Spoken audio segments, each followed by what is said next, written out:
Drinking an antidote potion will increase your poison resistance by 50%. Drinking a thawing potion will increase your cold resistance by 50% as well. These effects will last for 30 seconds, and you can stack their duration by drinking multiple potions. The same applies to stamina potions. You can stack the duration by drinking multiple stamina potions. Walking actually has a purpose in Diablo. If you are running and an enemy attacks you, your defense stat is completely ignored and your block chance is reduced by 2/3. So if you're playing a melee character, you can learn to toggle your run on and off whilst you fight. There is a little trick to be able to see items on the ground all the time without holding Alt. To do this, hold down the Alt key, right-click to open your Heraldic cube, take your finger off the Alt key, and then close your Heraldic cube, and now items will always show even if you're not holding down the Alt key.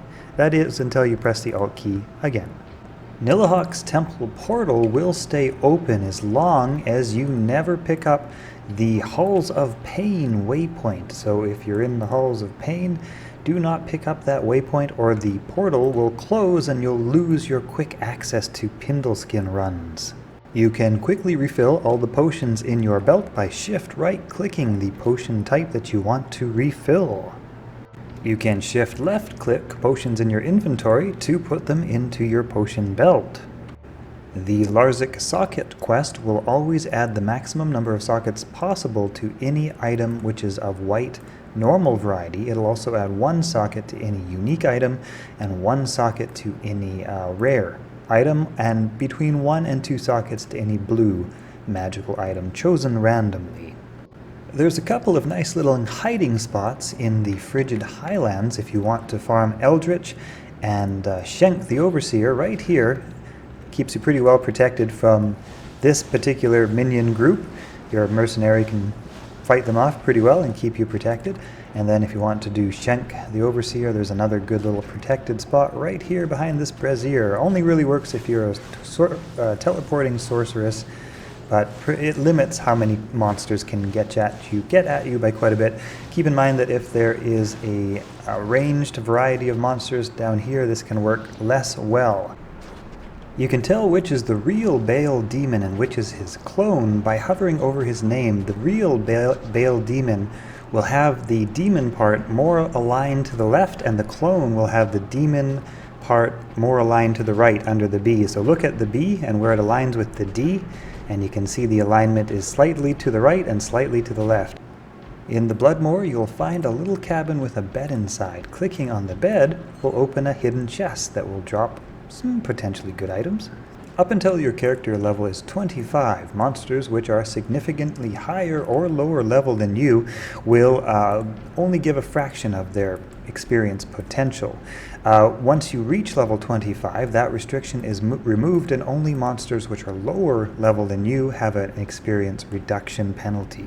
Items like Kalim's Will and the Hellforge Hammer have no requirements, level, strength, or dexterity-wise, and can be great items for leveling up your new characters.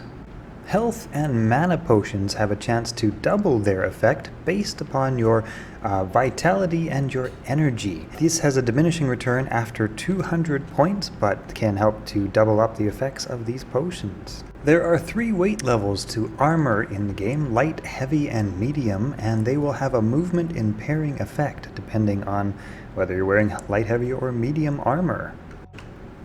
An Act 2 mercenary with Prayer Aura, and also who happens to be holding an Insight runeword, will have double the healing effect, as Prayer is also activated through meditation. The Heraldic Cube gives you a little bit of extra inventory space, taking 4 slots and expanding it into 12. You can get out of a hit recovery mode by switching your weapons. That's the W key on the keyboard, and you can actually just spam the W key to run unimpeded through enemies. You can reset a vendor's inventory simply by going to a different area and coming right back. This is the Mephisto moat trick. If you stand right about here, you can hit the poor guy and he just can't hit you back. When you kill a boss for the first time, such as Andariel or Diablo, they have a higher chance of dropping good, magical, rare items, etc.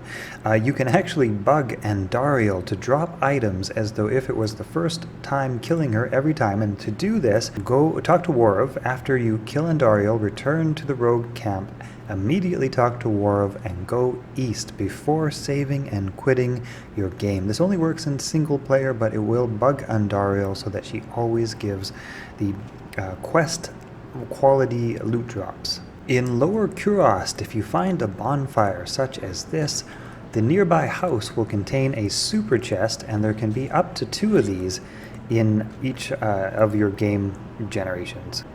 Your Mercenary's survivability will increase dramatically with a lifesteal item. Tal Rasha's Horadric Crest is a fairly easy item to find with 10% life stolen per hit. Hang on to your Tel and your Eth runes and visit Farah in Act 2. She will very commonly sell 2 socket armor, which you can then put Tal and Eth into to create Stealth. Stealth is a very powerful early game item. You can get this in Act 2 of normal difficulty, and yeah, very, very good early game armor. In the Black Marsh, you will find the Forgotten Tower. In normal difficulty, the levels are very small, and you can quickly find your way to the bottom and kill the Countess. Killing the Countess is a great way to find runes. She very commonly drops runes, and for early game stealth, you just need Tal and Eth. And then you can put together the stealth armor, as I previously mentioned. For new players in particular, Insight, Ral Tir Tal Soul, and a 4-socket pole arm on your Act 2 Mercenary is an absolute game changer. This will cast a meditation aura that will regenerate your mana super fast. You will pretty much no longer need to worry about mana. Magic Find has a diminishing return. To find magic blue items, it's always 1-to-1. 1000% Magic Find gives you a 1000% better chance to gain magic blue items, but for rare items, the effect tapers. For set items, the effect tapers, and for unique items, the effect tapers even more. Getting much more than 200 to 400% Magic Find is sort of moot unless you're looking for blue items. The Stony Field is a great place to find shrines quite quickly and easily, so if you, for example, are trying to level up your character that last little bit into high level, you can find an experience shrine in the Stony Field and then go and do some boss kills. When you find a gem shrine, don't click it unless you have a flawless gem in your inventory.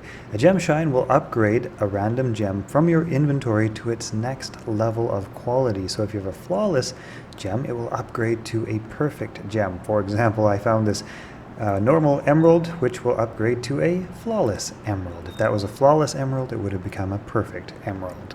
Hey, thanks everybody for watching. I really appreciate it. Subscribe for more Diablo content. We are counting down to the release of Diablo Resurrected here, and I'm going to be cranking out tips videos and the like.